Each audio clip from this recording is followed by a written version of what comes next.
Hello, everyone. In this lesson, we will learn about custom fields. You might be wondering, what is a custom field? Well, let's dive right into an example, so we can answer that question organically. So in a previous lesson we wrote code on the home page here to pull into events. Right? These are using our custom post type named event, and the title and the text in the permalink is real dynamic WordPress data. But this data is still fake, hard-coded, static HTML. Now you might remember that when we set up this section, the most recent blog posts, these dates are indeed real dynamic data. These are the dates that each post was created on. But if you stop and think about it, when it comes to upcoming events, no one cares what date the event post was created on. People want to know what date the event is actually going to take place on. Let's use this Poetry Day event as an example. So, if I go into the WordPress admin to edit that post, we look over here on the right-hand sidebar. What I'm trying to say is that no one cares what date the post was. That date is irrelevant to the general public. Instead, what we need is a new field entirely where we can select the date that the event will take place on. So for example, we have a field for the title. We have a field for the content. We have a field for the excerpt. Wouldn't it be nice if there is another field down where we can select an event date? Well, that's exactly what custom fields enable us to do. So right now, why don't we go tell our event post type that it should support custom fields. So in your text editor, go ahead and open up the Must Use Plugins folder. Remember, this is the file where we describe our custom post type of event, and then remember this parameter name supports. This is where we added on the excerpt feature. Well, right after excerpt, why don't we just add a comma and then say custom-fields? Okay, now, as soon as you save that file and jump back into the admin and begin editing an event post, down towards the bottom of the screen, we see a new area named Custom Fields. If you don't see this Custom Fields box, even after refreshing this edit screen, you might just need to go up into the top right corner and click Screen Options, and then make sure that the Custom Fields checkbox is checked. OK? But back down here to the Custom Fields area, we have two inputs, name and value. So for example, we could say something like name is date, and then for the value we could just give it a date, right, July 1st, 2017, and you could add another custom field. So then that gives us another empty pair of name and value. So you could say mood equals happy, and you could add another field and say name equals event type, and the value equals speech. You get the idea, but stop the train, stop. This is a terrible, terrible user experience. For about 50 different reasons. Right? Can we honestly expect the authors and editors of our website to have to type in the field name itself? The authors of our website should just get to choose a date. They shouldn't have to memorize the secret field names of event, date, or whatever other fields we have. Right? Because out of sight, out of mind. So when someone creates or edits an event, all they're going to see is just two empty fields, and this is not intuitive in the slightest. You would almost have to give the authors of your website a cheat sheet that they could print out and keep on their desk with the exact field names that they need to use, and that wouldn't be fun for anyone. So how can we solve this problem? Well, you and I could try to write code to improve the custom field user experience. Right? We could try to customize the WordPress admin, but we could also try to reinvent the wheel. It's probably not a good idea. It wouldn't be a very efficient use. Other super talented people have already spent hundreds, if not thousands of hours creating the perfect custom field solutions. And they've shared those solutions as plugins. There are two main plugins. When it comes to custom fields, I would say two industry standard plug-ins. Number 1 is Advanced Custom Fields, and number 2 is CMB2, which stands for Custom Meta Boxes. 2. Now, if you know me, you know that I normally do not like plugins at all. I always try to use as few of plugins as possible on a site. And yet I still use one of these two plugins on almost every website I build. They're just that good. Now you don't need both. You can just use one or the other. In this course, you and I are going to be using advanced custom fields. I wouldn't say that it's quote better than CMB2, but I would say that it's a bit easier to use and get started with. Now, before we go ahead and install the new plugin, I first want to go back into our must-use plugins folder, and on this supports line. We do not need custom fields here. Instead, the plugin is going to take care of everything on its own. So go ahead and delete custom fields from that line and then save again. And now let's go ahead and install a new plugin. So in the WordPress admin, let's go ahead and click on Plugins in the sidebar and then click Add New either up here or in the sidebar. Okay, let's use this top right field to search for advanced custom fields here. It is.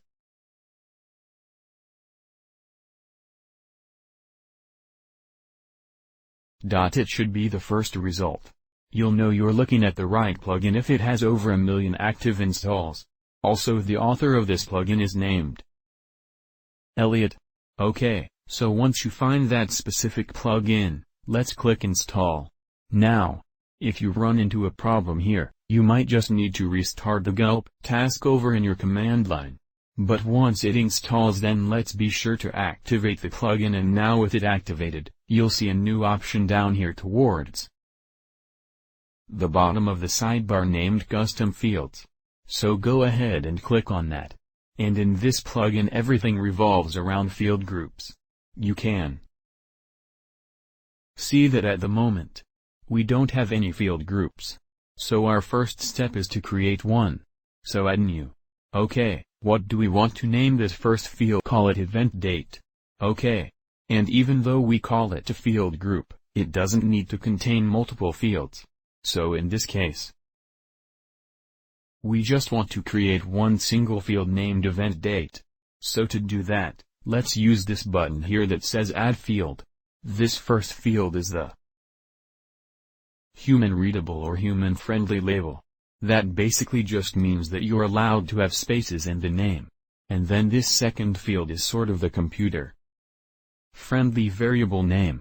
It will automatically convert your human friendly name into a variable name with an underscore instead of a space. But you're free to customize that you want. Okay, the next option is what type of field we want to create. So we could just create a simple plain text field where users type in the date. But instead, if we choose Date Picker down here, it will create a much more intuitive experience for our authors. And we will see that in just a moment when we take it for a test drive. Okay. We don't need any field instructions. Should this field be required? It's up to you, but I'm going. An event should indeed require an event date here. We can customize the format of the date. I'm just going to leave these defaults. They look okay. Keep scroll. Looks great. As you scroll down a bit further, you will see a box named Location, and this is very important. This controls when and where the authors of our website will see this field group. So for example, show this field group only if the current post type of whatever you're editing is equal to, and then we could change this from post to event. So that way this field will not show up on generic posts and pages. It will only show up for our custom post type. Now, that's all we need to set at the moment, so let's scroll back up to the top and click Publish here. Cool. So we successfully created our first field group, and now let's go try to edit an event again. So in the sidebar, click on Events. I'm going to try to edit Poetry Day, and underneath the main content field, we see this brand new event date field, and as soon as I click on the field, a little mini calendar pops up, and now I'm free to choose whatever date I want. So maybe I will choose July 20th. You can choose whatever date you want, but let's go ahead and save that. And now the Next logical step is to find out how can we use that custom field data on the front end of our website. Right? How can we use that here instead of the fake, hard-coded date?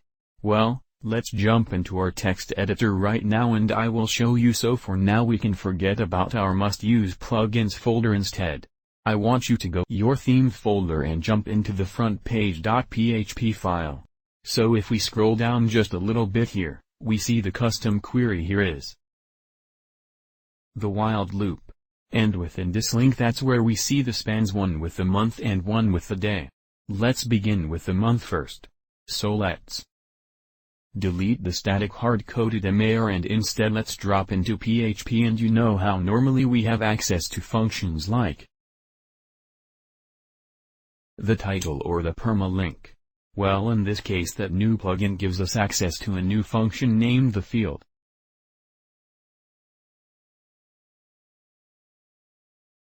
OK. And then within the parentheses for that function we just tell it which field in particular we are looking for.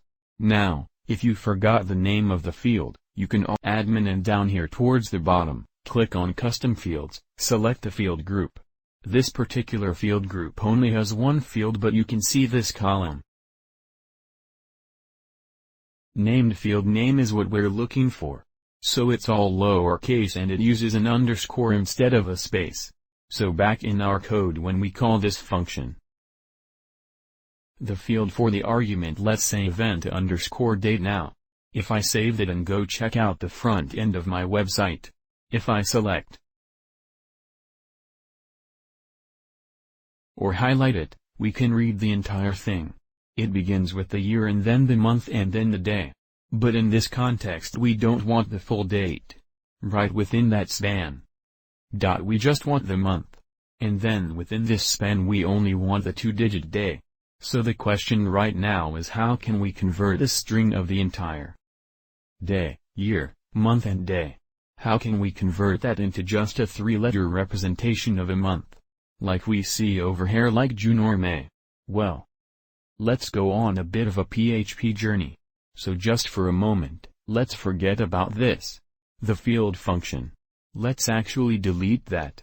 Okay, canvas here again, and inside the PHP tags, I'm actually going to drop down to a new line just so it's easier to see what's going on. And let's begin by creating a new variable. We can name it whatever we want. Let's call it event date. And let's set it to equal a new instance of a class that is part of PHP and not WordPress, in particular named datetime. Okay, so now we've got this new variable, or I should say this new object named event date, and it's using this class as a blueprint. So now check this out on a new line. We can look inside that object. So event date and then a dash greater than symbol to look inside the object. And it contains a method or function named format. And this is our chance to say if we want the month or the day or the year. Right. So remember the code for the 3-letter abbreviation of a month is uppercase M. So at the beginning of this line, if we echo it out, let's save that and we see June, and that's because at this moment that I'm recording this lesson, that's the current month of today. So back to the code, this class in PHP named datetime. If we don't give it anything within its parentheses, it will default to the current date. So this line of code creates an object that is a representation of the current date. But instead, if in these parentheses, we provide an argument of a date in the future or in the past, well then that's what our object will represent. So I think you can guess what we want to do. We want to use our custom within these parentheses. So remember we had access to that new function named the field. And then within those parentheses, the name of our custom field is event_date. But before we save this code, I want to point something out. The function named the field is going to handle the echoing and outputting onto the page for us. In this case we just want to return this value. So instead of the field we can run a function named getField. Okay, so this will return the string of text that is the year, month, day, and we're creating an object that represents that date. And then on this line we're saying, hey, look inside that object and format things. So we just return the 3-letter representation of the month. We're echoing that out onto the page. So let's save that. Cool. And now instead of June we see July, because remember I set my event date to July 20th. So, next let's just do the same thing for the day. So back in our code, we can just copy and paste this echo line here. So let's select that, copy it into our clipboard. Then within this span where we just want the 2-digit representation of the day, let's delete the hard-coded 25 and then paste in your clipboard. Now, remember what we just in is PHP. So right before what we just pasted in, we want to be sure to open up a PHP tag. And then right after what we pasted in, let's add a tag greater than symbol. Alright. And this time for the format, instead of an uppercase M which gives us the 3 letters for a month, let's use a lowercase d for day. So let's save that. Perfect. July 20th, which is the date that I set for Poetry Day. You'll notice though that for the Science of Cats, it says June 27th. And as I'm recording this, that's the current date. And that's because we didn't retroactively go into the Science of Cat and set the event date. Remember that by default, this PHP datetime class will return the current day if you don't give it anything within the parentheses. Now luckily, when we created that custom field we said that it was required. Remember back in the admin, if you click on custom fields in the sidebar and then click on your event group, and this field group only has one field, but if you click on it right here it will drop down and you'll remember that we set the required attribute to yes. So in the future, whenever I create a new event post, it will force me to select date so that this doesn't happen, but it's not going to retroactively go back in time and yell at me to enter dates. So if you want to be thorough, you could go back through right now and set event dates for all of your event posts. So we've already set one for day. Let's go into the Science of Cats. Here's the event date field. I will set it to June 30th. Let's click update and let's go back to my list of events and I will edit the Math Meetup event and let me set the event date to June 29th. Save that. Cool. So now if we go back and refresh, we see that the Science of Cats gets the proper date June 30th. Now at this point let's change gears and talk about what we're going to work on in our next lesson. Let me ask you a question. So we are pulling in 2 posts here. But my question is, how are we deciding which 2 to pull in? Right? When it comes to our blog, it makes sense to pull in the 2 most recently created or recently published posts. But when it comes to upcoming events, it makes more sense to load in the 2 most rapidly approaching events, right, based on their event date. So in our next lesson, we are going to learn how to take our custom query skills to another level. Let's keep things rolling and I will see you in the next lesson.